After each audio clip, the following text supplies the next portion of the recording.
I thank you for signing up to this Ask Away meeting. This is the first of three such meetings. The next one's on the 14th of August, and then I think it's the 11th of September.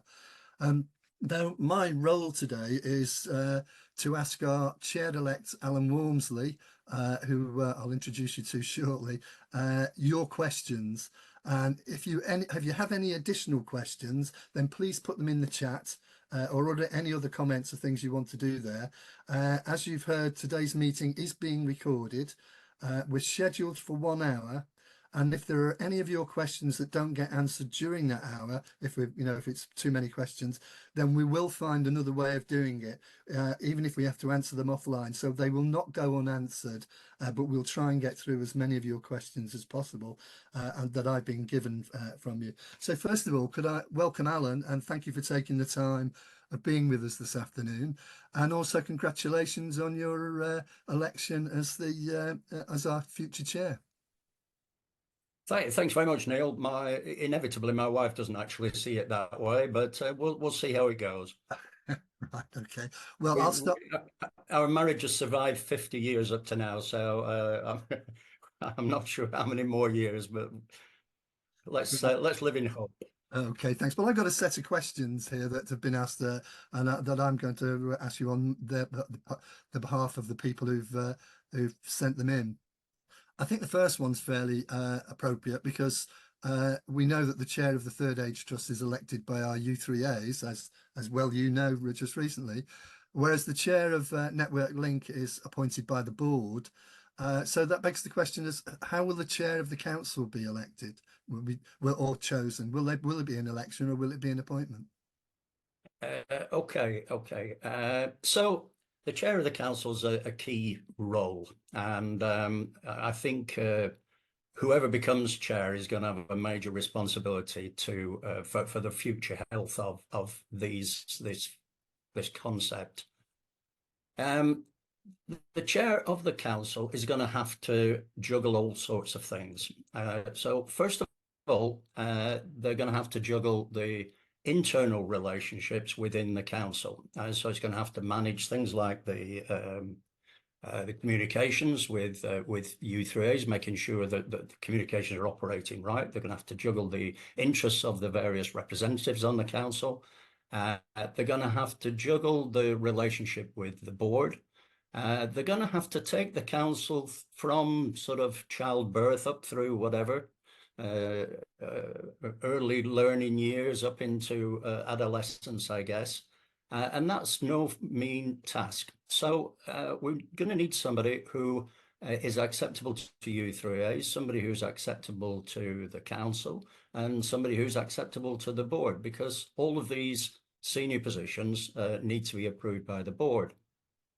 So the proposal at the moment that is being drafted is for u3as to be invited to nominate somebody. So a u3a member can stand as chair of the council, and if they believe that they've got necessary skills and experience to be able to do that, and those skills and experience will be set out in the invitation for nominations.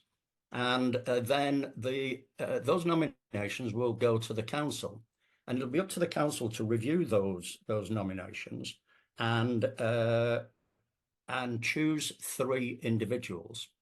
And those 3 nominations would then go to the board, and the board would select one from those 3. And so we think that's a sensible way of giving the u3as a say in what happens, giving the council a say in what happens, but also making sure that the individual is satisfactory from a board perspective as well.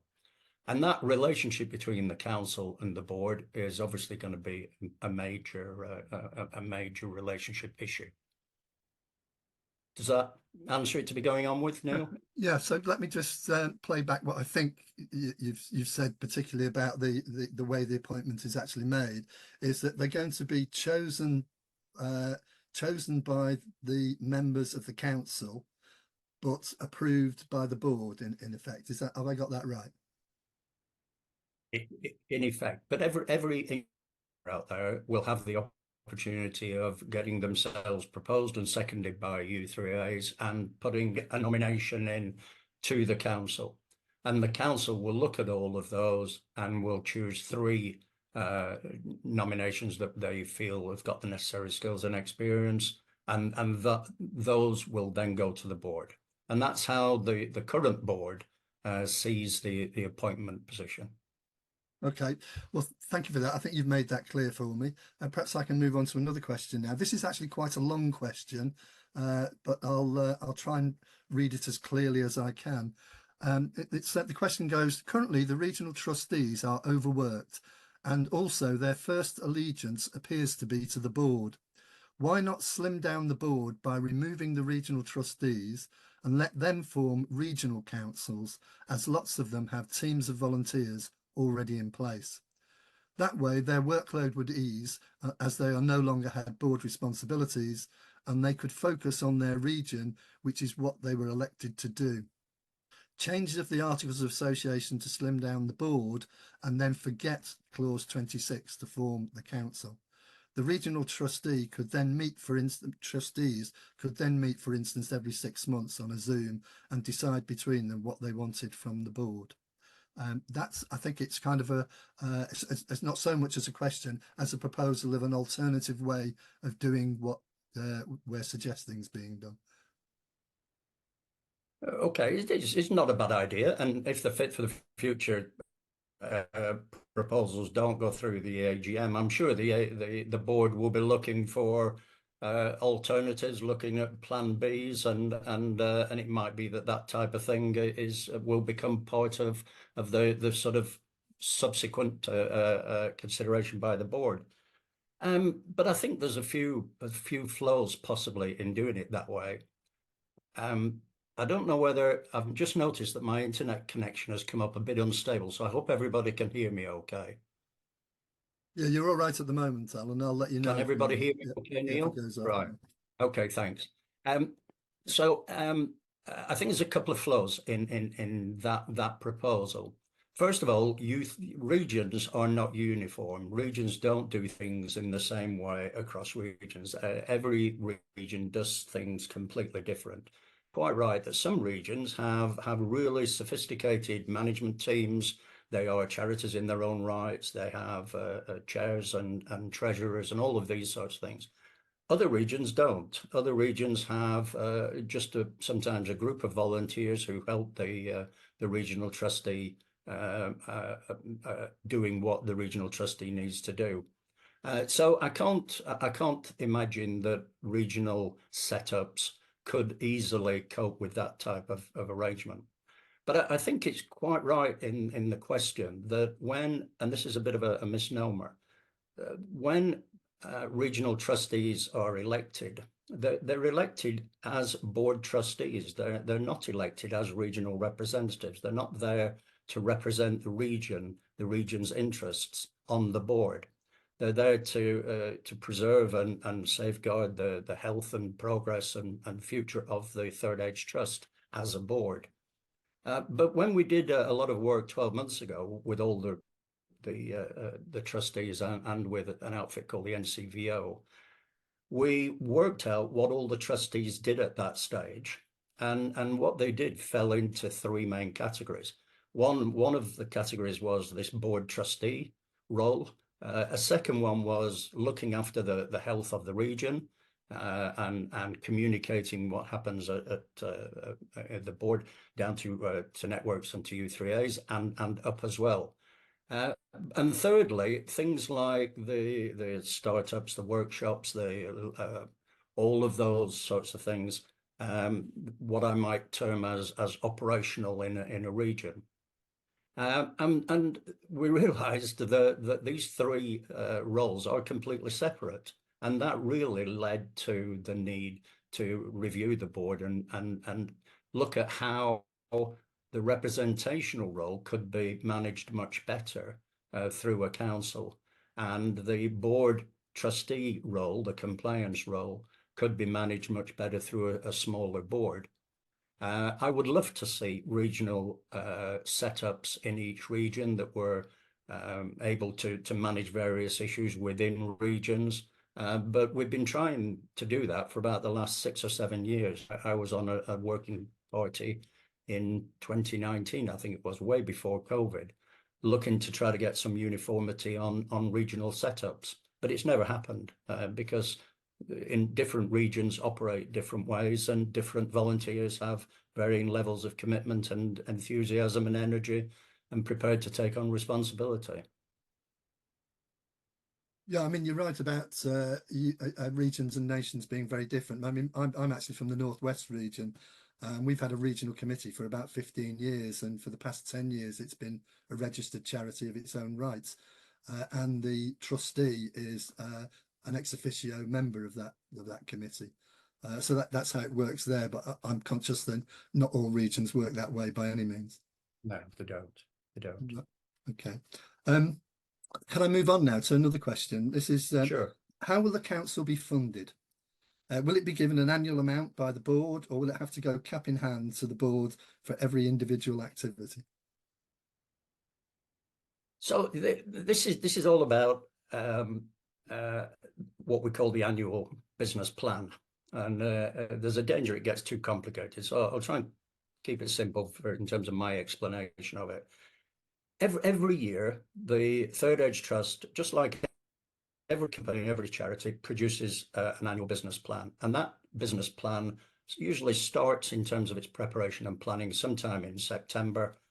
And there's lots of contributions to it from lots of different parts of the movement, and then that business plan eventually finds its way to the finance committee for scrutiny, and then up to the board, usually in March. And that's the plan that includes the budget. The budget aligns with the strategic aims. These are the sort of corporate requirements that an outfit like a charity at this level and a company, because the Third Age Trust is a company as well. These are the requirements. So, how would the council play a role in that as annual business plan preparation? And I think what we would expect is that everybody is pitching projects, looking to identify what the needs are. The council, hopefully in the future, will have a pretty good idea of what the collective requirements are of u3as. And there'll be a major input into that business plan around the September-October period. And that inevitably, all business plans go through a certain iteration. Eventually, it goes to the finance committee, and then it goes to the board, where the board is able to decide whether this is affordable in terms of the income generation that the trust has, whether it needs to pull from reserves to fund this particular business plan, or whether it needs to reduce the expenditure costs in the business plan. So the whole point here is that I would expect the council to play a major role. Once the budget is finally approved, then there'll be a whole host of pockets of money for various projects, for various activities, and that money will be available to the council to do its job. All the areas that the council needs to be doing, it will have money to do that from the budget. If during the year things pop up and the council agrees this is a good idea, but it wasn't in the plan for this year, but this is a really good idea, and it pitches that idea to the board, and the board's prepared to add extra money to it or take money from somewhere else to it, then that's the decision that the board can make. The council would make a very persuasive argument, hopefully, for that extra cost, and hopefully the board would recognise the u3a collective will and the need to do it. So that's how I would expect the council to be able to fund its normal activities. Right, can I just play that back to you a little bit to make sure it's clear? Yep. So the council will be in regular contact with the u3as and the membership to understand the wants and needs of the u3as, one hopes. Yeah, and particularly in that September-October period, yes. Right, and then having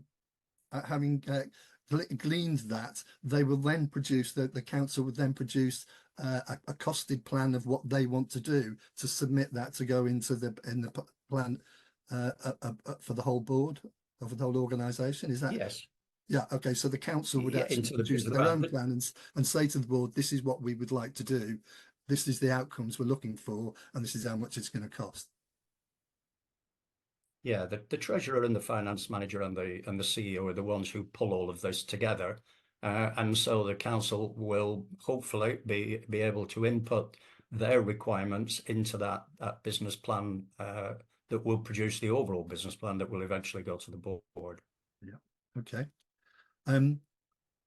Right. Okay. The next question I've got here, if I may move on to that now, is quite small, a short one. Says, how might the new structure make regional trustees' roles more workable and more effective? Well, on the previous or the 2 questions ago, I explained that we broke down the current role of regional trustees into these 3 areas, and by separating these 3 areas, but certainly by having a separate board and by having regional representation on the council.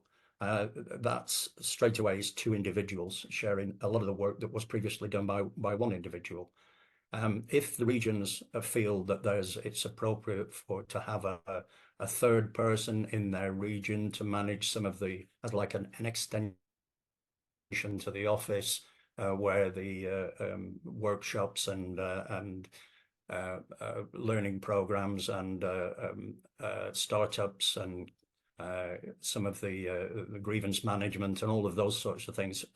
If each region wants a 3rd individual to deal with that area, then that would be splitting up the current role into 3 people, into 3 areas. So I would hope that it would help from that perspective. But we're not just doing it from the point of view of trustee workload. We're obviously trying to do it from the point of view of developing a platform for collective u3a views, which at the moment it doesn't happen on the board.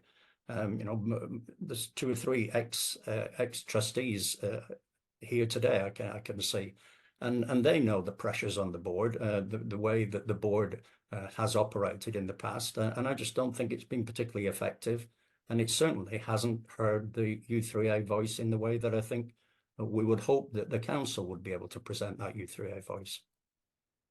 Yeah, thank you very much for that. Just before I move on to the next question, I've just picked up something on the chat which relates to what we've just been talking about. And it says, I understand the chair of the council will be able to attend board meetings, but will not be able to vote. Why will they not be able to vote? Presumably because they're not a member of the board, but yeah, so this is one of these that you scratch your head late at night trying to work out the governance requirements. And what we want is board trustees to be able to focus on the board trustee role. So the health of the Third Age Trust, the compliance arrangements, the financial probity, all of those sort of issues. The whole purpose of having the council chair on the board is to make sure that there's a clear channel for communication and that the interests of the council can be reflected at the board and vice versa. But if we made the council chair a board trustee, then they would be bound by the trustee requirements, which is to preserve the position of the trust. And what we don't want is the council chair to be restricted by that. We want the council chair to be able to focus on council matters.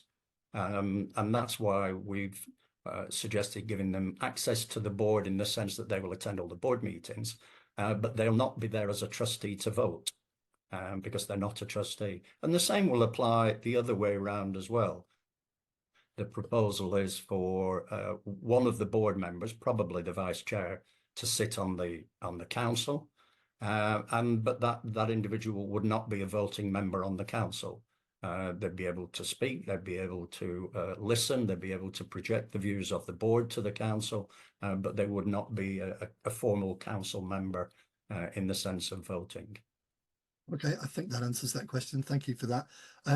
Right, the next question I've got is as follows. It's quite a long question, Alan. Liz Thackeray has mentioned on a Fit for the Future post this afternoon that groups of volunteers are currently being formed of members that trustees have identified in their region or nation. This was in response to a query about who would be the members of the strategy committees. As the council has not yet been approved, and even if it is, the proposal mentions April 2025 as the start date for the council, why are these groups being formed already? Having recently attended a CERN meeting, I think CERN in this case is, I'm guessing it's Southeast Region Network, but a meeting of with our regional trustee, no mention was made of this initiative, and I would be interested in understanding the selection process and also why it's being done now rather than after the AGM vote, because it looks a bit presumptuous. Did I read that clearly enough for you? Yeah, I understand it. Yeah. Um, so nothing's perfect. And here's an example of where it's imperfect. I'm going to go back to 2019, pre-COVID days, if we can all remember that. In those days, there was a medium-term development plan that was produced, and it would guide the Third Age Trust and the movement for theoretically for the next 5 or 6 years. And as part of that, there were 3 committees set up that were board committees. One was the development committee, one was a learning committee, and one was a communications committee. And they survived until COVID. And COVID, we really struggled. Everybody struggled. And since then, the original midterm development plan became less relevant. And we created more of a strategic aims for how we could come out of COVID. And so the 3 committees that were board committees became less relevant. And at the end of last year, the board decided to stand those 3 down and to replace them with 3 committees that were called strategy implementation groups or committees. It doesn't really matter at the moment. And those groups would each focus on the strategic aims, specific strategic aims. And so it would hopefully make some progress in a way that the old committees had not been making any progress. Those committees will report to the board unless the Fit for the Future concept goes through at the AGM. If it does, then it's much more logical for those 3 groups to point towards the council rather than pointing towards the board, because they'll be dealing with all of the development requirements, all of the initiatives that are needed to make progress with the strategic aims. And that, if you read the council terms of reference, that will really be the responsibility of the council. The council will be responsible for the oversight of the developments associated with the strategic aims. So at the moment, in an ideal world, those 3 new groups would have been formed 6-9 months ago, and they would already be reporting to the board. And if the Fit for the Future goes through, then we'll change the orientation, and they will go to the council. There's been a delay. Partly the delay was resource restrictions. We're all working 24 hours a day, and unfortunately, just hasn't been enough hours in the day to get this sorted. There's been a lot of debate about the terms of reference of the strategic implementation groups, and the process of getting these individuals has taken time. So we've some time ago, all of the regional trustees were asked if they had any volunteers who had the sort of interest and skills to be able to contribute to these 3 groups, then put those individuals forward. I think we already have one that is up and running, and that's one all about enjoying learning in a sociable context. We have one that's in the process of being set up, all about attracting the next generation and making the movement more attractive to that next generation. And there's, I think, the third one, which is all about increasing the profile of the movement and building partnerships are being set up at the moment. So unfortunately, they're running in parallel with the Fit for the Future concept, but they're actually nothing to do with it. They are separate. And if the Fit for the Future doesn't go through at the AGM, then these three groups will still be set up, they'll still be running, and they'll report to the board. Does that Okay, help? just a follow up on, unless I missed it, where do the people on these strategic committees actually come from, and how do they get there? Is it So they all come volunteers from, as it used to be? yeah, they all come from u3a membership. They come from people who are interested in the types of activities that are being discussed. It's largely in the same way that we've always drawn membership of groups. Those people who are interested, which tends not to be that many people in the movement, but those people who are interested in sitting on national committees, we identify them in lots of different ways. Sometimes there are adverts in the magazine. There are adverts going out in the newsletters, particularly for committees like the Finance Committee and Governance Committee and the Trading Company committees. But these particular ones, we're trying to identify people who've got particular skills who can help with these moving the strategy forward. Okay, thank you very much for that. I hope that's cleared for the questioner why the situation with forming these committees is now rather than in the future. Now, there's a couple of things up there, actually comments rather than questions, but if I don't share them with you now, they'll roll off the screen from me. So with more chats coming in. So we've got one that says these details about funding, etc., need to be committed to paper. Maybe they are, because these are big changes and we cannot rely on good intentions. So presumably that's just saying we need to document some of these processes at some point. Yeah, we're trying to limit the documentation, and that's why we're doing this sort of Q&A. But if you look on the members section on the national website under Fit for the Future, there's a whole host of documentation in there, and the terms of reference for the council is quite clear about funding. It's quite clear about the contribution to the annual business plan. And how the council can move things forward via the strategic implementation groups. Right. Okay. Thank you. And the second one is, it seems that we are making fundamental changes, but the implementation of it has a lots of ifs and buts, maybes. I hope we aren't crossing our fingers and hoping. Yeah, this is all brand new. This has never been done before in the u3a movement. So inevitably there's an element of suck it and see. But what we're trying to do is get it to the point where there is enough structure to it that gives people confidence about how it can work, but equally gives some flexibility that over the next few years, the council will be able to determine for itself how it can operate within the structure that's been set down. So there's always that some people think a great balance. Some people think there's too much flexibility allowed. Some people argue there's too much structure. Right, somebody's pointed out that I've missed the top one that's gone off the top of my screen. So if you'll forgive me, I'll just go back to that. Yes, this one says, if there's a potential for tension between the board and council, it doesn't seem a great plan for the board to have the final say on the chair of the council. Why would the council not select their own chair? Well, for the reasons that I explained right at the very beginning, we need to get somebody who's got that ability to juggle all of the balls at the same time, and including managing the relationship with the board.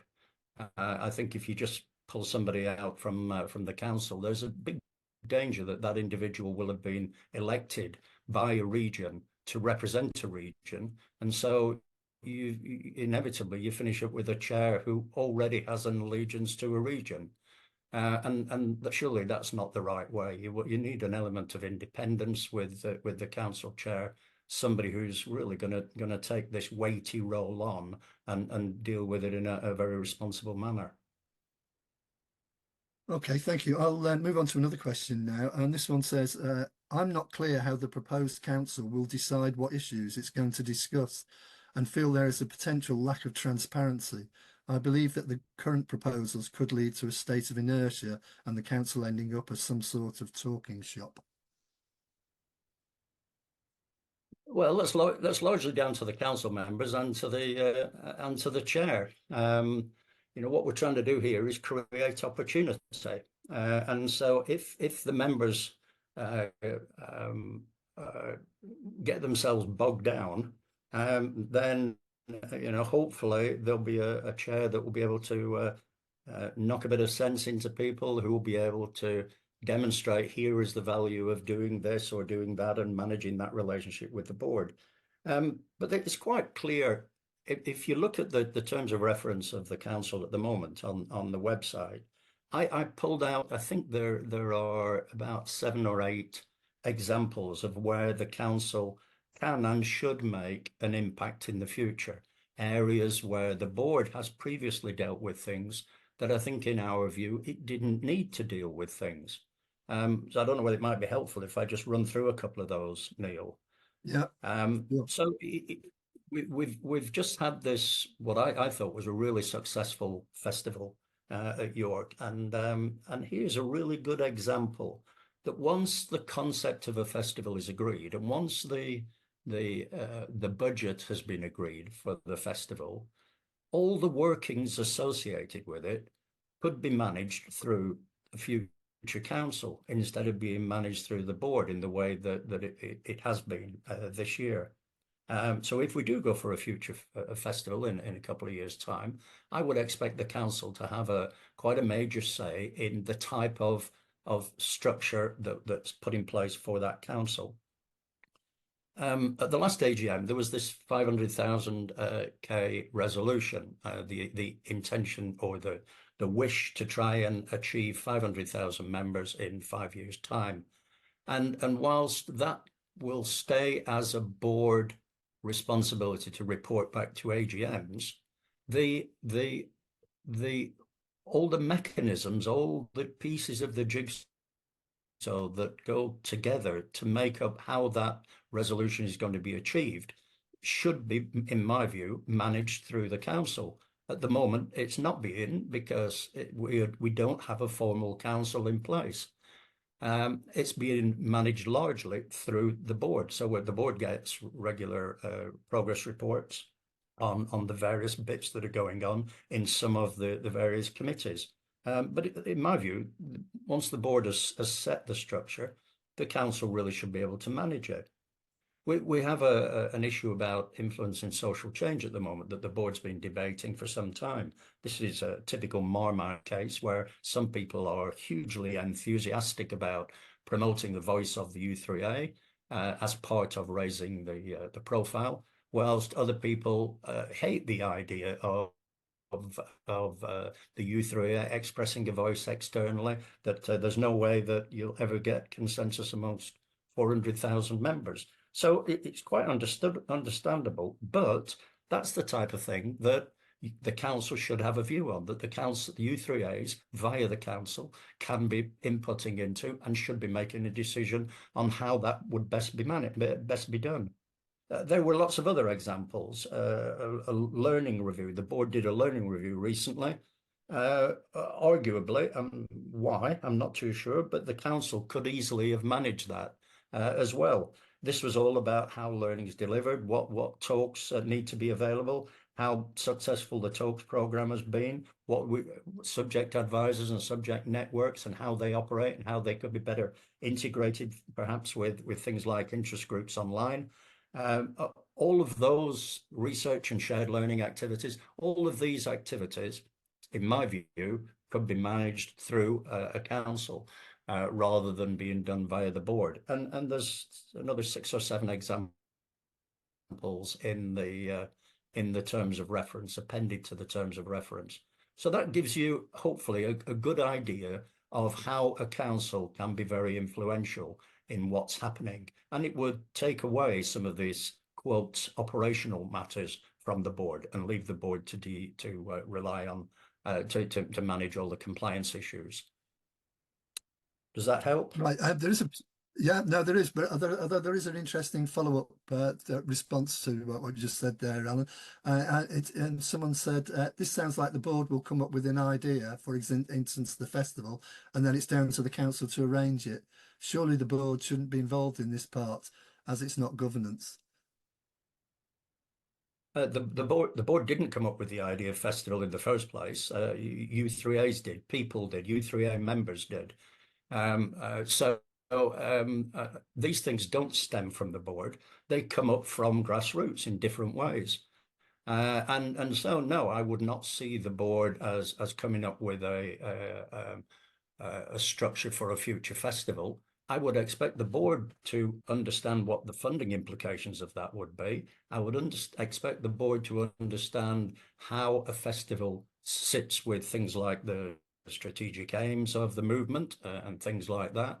But all of the work that goes into deciding where the festival should be held, how it should be held, what dates, why, what structure would the program be, how do you set up a project management team to be able to run it, all of the things that previously contributed to the Good Festival a couple of weeks ago. So no, it's not something that comes down from the board, isn't this? Right, I've got a related question, and then I've also got one in the chat. After that, this question is the last one I've been given to ask you. So if anybody's got any other questions they want to ask, please get them in the chat soon, please. So this one says, confusion over the role of committees and the relationship between the council and the board. Who has the control and decision-making power? I mean, this is something that seems to have come up a few times, I think, Alan, that it's about the the relationships between the board and the council, and who makes what decisions, really. So I said right at the beginning that this is brand new for us, and so there are lots of things that you've got to work through. If people believe that this is the right sort of start, then people need to first of all register and vote and get it in at the AGM. Because if it doesn't go in at the AGM, then we wipe the slate clean, and the board will walk away and decide what it wants to do for the future. And it might be think again. It might be stay as we are. But whatever it is, if it goes in, there's inevitably going to be an element of trying to work out the best ways of managing all of these relationships. And because we've never had a council before, we've only ever had a board, and everything has gone through the board, irrespective of whether it needs to do or it doesn't. So when we get to the stage of managing that relationship, both sides, the board and the council, are going to have to work out what's the best way in terms of relationship, what's the best way in terms of communication, and we set some structure up about that. We've set down how the regular reporting would operate between the board and the council. We set down the types of communications with U3As and all of that lot. And so there's a starter there for the way the council will operate. But I think how the relationship evolves is going to be very much on a personal level between the chair of the board and the chair of the council. I think it's going to be very much a relationship issue between the council, and we've got to recognise the staff are in the middle of all this as well. So the CEO will have a major role to play in managing the relationship between the two. But we've also said that there needs to be some protocol arrangements. And you'll see there's in the members section on the website as to how the relationship needs to evolve. If there are disputes, I think we're all adults. We've all got to find ways of resolving disputes. We all come from different standpoints, but at the end of the day, the whole point is to reconcile those different viewpoints for the benefit of the movement.